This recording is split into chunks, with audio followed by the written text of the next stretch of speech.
Sir? Yep. So sir, आज आप NM college में आए हैं कितने ब्यूटीफुल फेस्ट में, कैसा लग रहा है आपको? क्या कहना चाहेंगे आप? मुझे अच्छा लगता है आना हमेशा से, बिकॉज आई थिंक मुझे उन दिनों की याद आ जाती है जब मैं ये सब किया करता था कॉलेज में, और बड़े मन से फ़ोन करते हैं आप सेलिब्रिटीज़ को उनको बुलाने के लिए, इनवाइट करने के लिए, और जब वो आगे से नहीं आ पाते तो बहुत बुरा लगता है। तो मैं हमेशा कोशिश करता हूँ कि मैं जितना जा सकता हूँ उतना चला जाऊँ। ऑफ कोर्स शेड्यूल्स और टाइम उतना अलाउ नहीं करता, बट जैसे भी मुझे अगर पॉसिबिलिटी होती है तो मैं आ जाता हूँ, because I think when youngsters are trying to do something तो उनको सपोर्ट और इनकरेज करना चाहिए। सो आज उनका बहुत ब्यूटीफुल कॉन्सेप्ट है एजुकेशन के ऊपर, तो क्या कहना चाहेंगे एजुकेशन कितना इम्पोर्टेंट होता है आजकल के लिए? एजुकेशन तो एक्सट्रीमली इम्पोर्टेंट है। एक देश का फ्यूचर उसकी एजुकेशन पे डिपेंड करता है। हमारे देश में हम एक उस स्टेज पर हैं जहां हम एक किस्म के देश से एक दूसरे किस्म का देश बनने जा रहे हैं, और इस प्रोसेस में इस ट्रांजिशन में एजुकेशन ही वो एक बड़ा स्टेप है जो हमें आगे लेकर जाएगा। Of course I feel like education थोड़ी सी हमारे देश में जनरल है और बहुत ज़्यादा है वॉल्यूम वाइज। आई फील आपके एप्टीट्यूड और आपके इंटरेस्ट और आपकी लाइन ऑफ वर्क के हिसाब से थोड़ी सी स्पेसिफिक होनी चाहिए और थोड़ी कम होनी चाहिए। I feel youngsters should have laser burden on them, और उनके अंदर का इंटरेस्ट जागना चाहिए चीज़ों की तरफ। आई स्टिल रिमेंबर जब हम इस उम्र में थे तो हर चीज़ इंटरेस्टिंग लगती थी, और चॉइस करना मुश्किल था, और ये सोचना मुश्किल था कि क्या करेंगे आगे जाकर। So I am sure they go through the same thing. For me I think education define करती है कि आप ज़िंदगी भर किस तरह के ह्यूमन बीइंग बनेंगे, एंड सो अगर वो आपके हिसाब से, आपके सपनों, आपके ड्रीम्स के हिसाब से हो तो वो और भी बेटर होता है। So I wish them all the best. So during your education period आपने अपने फेस्ट और ये सब फन कितना एंजॉय किया है? हम बहुत एंजॉय करते थे। मैं निफ्ट में था। निफ्ट एक फैशन इंस्टीट्यूट है, और मैं निफ्ट दिल्ली में था जो प्रीमियर इंस्टीट्यूट ऑफ फैशन माना जाता है। एंड वहाँ के फेस्टिवल्स और वहाँ की पार्टीज और वहाँ के गेट टुगेदर्स बहुत ही हैपनिंग हुआ करते थे और बहुत ही कूल। 3 महीने पहले से लोग पासेस मांगने लगते थे हमसे, तो हम जो ऑर्गेनाइजेशन कमेटी में थे बड़े कूल फील करते थे उस वक्त के लोग हमारे पीछे दौड़ने वाले हैं। काम भी बहुत होता था, और अपने नॉर्मल एकेडमिक काम के साथ ये काम करना थोड़ा सा टाइट हो जाता था। बट आई थिंक बहुत बढ़िया ऑर्गेनाइजेशन स्किल्स और एक दूसरे के साथ काम करने की एक ट्रेनिंग हो जाती है, एंड एक सेंस ऑफ रिस्पॉन्सिबिलिटी आ जाती है इन अ यंगस्टर कि ये मैं कर रहा हूँ, this is my responsibility, and that sense is very important. यही वो सेंस है जो आगे जाकर उन्हें एक रिस्पॉन्सिबल सिटीजन या वर्कर बनाते हैं। अभी तो बच्चे भी इतना इनिशिएटिव ले रहे हैं, प्रॉपर्ली सारे अरेंजमेंट्स कर रहे हैं, सबको हैंडल कर रहे हैं, तो कैसा लगता है कि जो बच्चे इतना आगे बढ़ रहे हैं आजकल? नो, आई डोंट थिंक बच्चे हैं, उनको बच्चा बच्चा बुलाना भी नहीं चाहिए। आई थिंक दे यंगस्टर्स, वो अगर इतना अच्छा कर रहे हैं तो उनको बच्चे की तरह जज करना भी नहीं चाहिए। I think it's a little unfair circumstance like that, and कोई इतना फर्क होता नहीं है। अच्छे काम और बुरे काम में फर्क इस बात का नहीं है कि जिसने किया वो कितनी उम्र का था, वो फर्क सिर्फ अच्छे या बुरे का होता है। So anybody who does good work is you need to say congratulations and well done, irrespective of वो 15 साल का हो या 25 साल का हो। सो अपार्ट फ्रॉम इट, आप बिग बॉस से अभी जस्ट आए, तो उसकी जर्नी और कोई एक पल जो आप बताना चाहेंगे स्पेशल जो आपने बिग बॉस में निकाला है? वो तो बहुत लंबी कहानी है, और मैं सही सलामत आ गया हूँ बाहर, यही बड़ी बात है।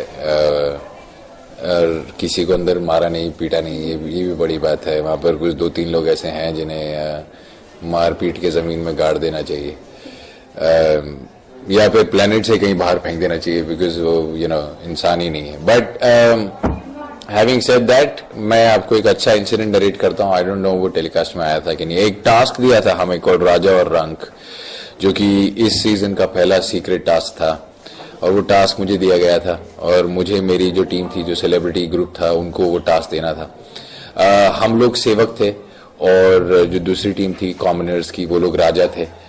तो वो एक रॉयल फैमिली थी और हम लोग सेवक थे। मुझे वजीर बनाया गया था, यानी जो उनके साथ भी डील करेगा और सेवकों को भी इंस्ट्रक्ट करेगा। और सीक्रेट टास्क में 12 सिचुएशंस को क्रिएट करके एक कैमरा से उनकी फोटो क्लिक करनी थी, और हर बार फोटो खींचने से पहले बिग बॉस को बताना था कि हम ऐसा करने वाले हैं। तो एक घर है जो बहुत खुला है और हर जगह शीशे लगे हैं, वहां छुपकर फोटो खींचना बहुत ही मुश्किल बात है बिकॉज वो दिख जाएगा। और उस टास्क में ये चीज शुरू से ही लिखी थी कि अगर उनको दिख गया कि आप फोटो खींच रहे हैं या उन्हें सुनाई दे गया या पता चल गया कि आप जानबूझ के एक सिचुएशन क्रिएट करने की कोशिश कर रहे हैं तो वो टास्क फेल हो जाएगा।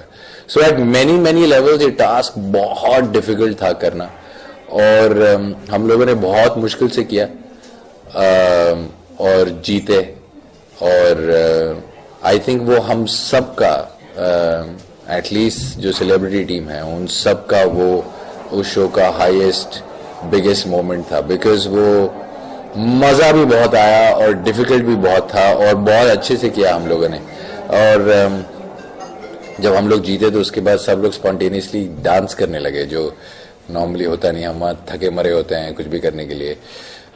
सो या that is the high point that I remember. तो बानी के साथ भी एक बहुत ही अच्छी आपकी बॉन्डिंग, बहुत अच्छी फ्रेंडशिप देखने को मिली, तो क्या कहना चाहेंगे बानी के लिए? बानी क्यूट है, बहुत ही चाइल्ड लाइक है। मुझे थोड़ी आदत पड़ गई थी वहां उन्हें प्रोटेक्ट करने की, उनका ख्याल रखने की, तो बाहर निकलने के बाद काफी चिंता हो रही थी मुझे। और मैंने निकलते ही सब इंटरव्यूज में कहा कि मुझे लगता है कि वो स्वामी ओम कुछ कर देंगे उनको, बिकॉज जब तक मैं था तो वो मेरी वजह से प्रोटेक्ट हो जाती थी। और विद इन 24 आवर्स उन्होंने वो कर दिया। So I am little worried and I know that you know उन्हें भी आदत पड़ गई थी घर में मेरी सपोर्ट की। सो आई एम होपिंग दैट वो यू नो उस जोन में से निकलकर अब अकेले लड़ने की सिचुएशन में आए because she will have to fight this on her own. End of course बाहर से मैं जितना विश और सपोर्ट कर सकता हूँ मैं करूँगा। तो प्रियंका जग्गा के साथ जैसा होगा वही स्वामी ओम को भी कल निकाल दिया गया है घर से, तो क्या कहना चाहेंगे इसके ऊपर आप? आई थिंक 10 हफ्ते पहले कर देना चाहिए था। काफी घर वाले काफी अगेंस्ट थे स्वामी, ऑलमोस्ट सभी अगेंस्ट थे स्वामी ओम के लेकर। जैसे जो आपने टीवी पे देखा उससे कहीं ज्यादा डिफिकल्ट था उनके साथ रहना। सो आप लोग 45 मिनट्स का एक एपिसोड देखते हैं, हम 24 घंटे बिताते हैं किसी के साथ, तो अगर कोई आदमी थोड़ा सा क्रेजी हो then it's that difficult to live with that person. So ये थोड़े से क्रेजी भी हैं, थोड़े नेगेटिव भी हैं, थोड़ी क्रिमिनल बेंट ऑफ माइंड के भी हैं, पॉलिटिक्स भी खेलते हैं, झूठ भी बोलते हैं, वायलेंस भी करते हैं, गंदगी भी करते हैं। It's very difficult. You know मैं आपको एक चीज के लिए लेके जाऊं किसी प्रोजेक्ट पे और वहां आपके साथ किसी पागल आदमी को डाल दूं तो फॉरगेट अबाउट द फैक्ट कि वो आपको कुछ कर सकता है। अगर आप उनसे बात ना भी करें तो अपनी सैनिटी मेंटेन करना मुश्किल हो जाता है। So it was difficult but मैं ठीक हूँ, so I guess it's fine. So like आज सैटरडे संडे भी फिर से एक इलेक्शन होने वाला है, तो क्या लगता है कौन अभी इलेक्ट होगा? यू नो रियलिटी शो मैं कुछ 8 या 9 रियलिटी शोज कर चुका हूँ और मैं आपको बता सकता हूँ कि रियलिटी शोज में एस्टिमेट लगाना बेकार होता है बिकॉज कभी भी ट्विस्ट या टर्न या अनएक्सपेक्टेड सरप्राइज चीज आ जाती है। So I don't want to guess कौन निकलेगा, बट वहाँ 2-4 लोग हैं जिनकी एक्चुअली जिनको अब तक वहाँ होना नहीं चाहिए था। इट्स क्वाइट सरप्राइजिंग कि वो यहाँ तक पहुँच गए हैं। बट वो वही होता है गेम में कि कभी कभार हम जो फ्रंट लाइन में खड़े हुए शूटर्स होते हैं जिनसे हमको डर लगता है, हम उन पे गोली चलाते रहते हैं और साइड पे कोई एक आदमी होता है जिससे डर नहीं लगता तो वो सेफ होके निकलता रहता है। सो ऐसे करके 2-4 लोग आगे तक पहुंच गए। सो लाइक कौन लगता है कि अब तक कौन सबसे स्ट्रॉन्ग कंटेस्टेंट है, किसको फाइनल तक जाना चाहिए? अगेन असेसमेंट करना मुश्किल है, वहां कौन स्ट्रांग है कौन नहीं, एक हफ्ते में सिचुएशन बदल जाती है। एक गलती और अचानक वो आपको गलत लगने लगता है, 2 अच्छाई और अचानक 20 दिन की बुराई आपको भूल जाती है। It's a very different place क्योंकि आपको वहां सेंस ऑफ टाइम नहीं है। इतनी एक्टिविटीज होती हैं कि आप बस उनके हिसाब से रिएक्ट करने लग जाते हैं लाइक ए रोबोट, समझ नहीं पाते सिचुएशंस को ज्यादा। बाहर का कोई आइडिया नहीं, टेलीकास्ट कैसा जा रहा है पता नहीं, कौन अच्छा लग रहा है कौन बुरा लग रहा है, किसका क्या गया किसका क्या नहीं गया।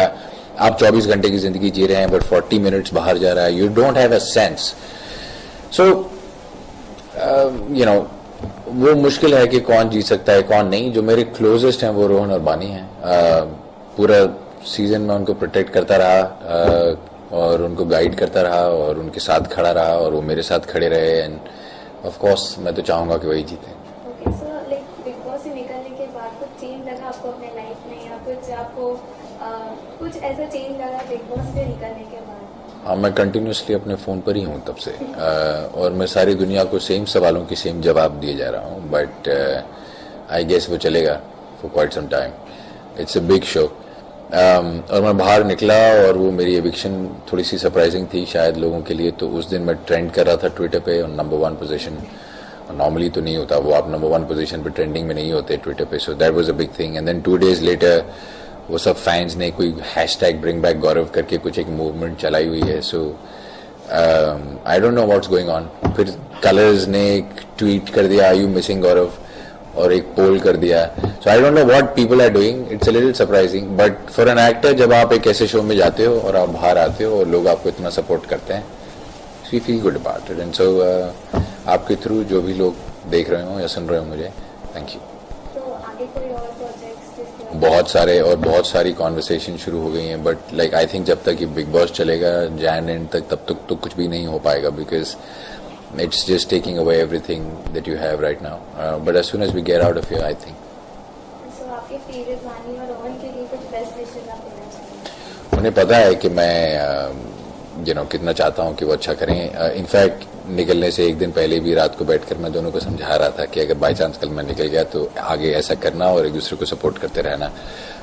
उन्हें टारगेट किया जाता है बिकॉज सामने वाली टीम को लगता है कि वो हमारी राइवल टीम है और उन्हें टारगेट करना चाहिए. सो just stay strong and do what you do and don't worry about anything, and the way Mr. Khan says, do whatever you do, man.